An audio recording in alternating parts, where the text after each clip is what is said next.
ನನ್ನ ಹೆಸರು ಶಶಿಕುಮಾರ್ ಅಂತ. ನಮ್ಮದು ಕಾರಹಳ್ಳಿ, ದೇವನಹಳ್ಳಿ ತಾಲೂಕು.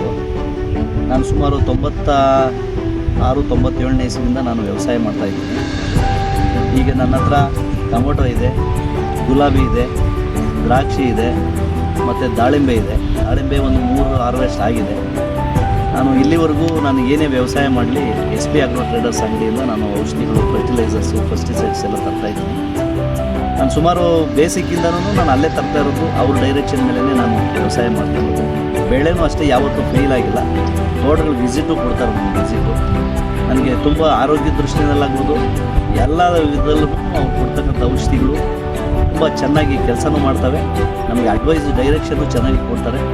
ನಮಗೆ ಒಳ್ಳೆಯ ಫಲನೂ ಬರ್ತೈತೆ. ಬೆಳೆ ಈಗ ನೋಡಿ, ಈಗ ಅಲ್ಲಿಂದನೇ ತಂದು ಇದು ಮಾಡಿರೋದು. ಪ್ರತಿಯೊಂದು ಡೈರೆಕ್ಷನ್ನು, ಪೆಸ್ಟಿಸೈಡ್ಸ್ ಆಗ್ಬೋದು ನೋಡಿ, ಈ ಬೆಳೆ ಪೂರ್ತಿ ಈಗ ಅಲ್ಲೇನು ಅವ್ರ ಡೈರೆಕ್ಷನ್ನಲ್ಲೇ, ಅವ್ರ ಮಾರ್ಗದರ್ಶನದಲ್ಲೇ, ಅವ್ರು ಕೊಡೋ ಔಷಧಿಗಳಲ್ಲೇ ಲಾಗೋಡ್ಗಳಲ್ಲಿ ಈ ಥರ ಬೆಳೆ ಬಂದಿದೆ. ಆ ಥರ ನಾವು SP ಆಗ್ರೋ ಟ್ರೇಡರ್ಸಲ್ಲೇ ನಾವು ವ್ಯವಹರಿಸೋದ್ರಿಂದ ನಮಗೆ ತುಂಬ ಚೆನ್ನಾಗಿ ಗೈಡ್ಲೈನ್ಸು ಕೊಡ್ತಾರೆ. ತುಂಬ ಚೆನ್ನಾಗಿ ನಮಗೆ ಫಲನೂ ಸಿಗ್ತೈತೆ. ಔಷಧಿಗಳು ಎಲ್ಲ ಲಾಗೋಡ್ಗಳು ಎಲ್ಲನೂ ಅಷ್ಟೇ ತುಂಬ ಚೆನ್ನಾಗಿ ಬರ್ತವೆ.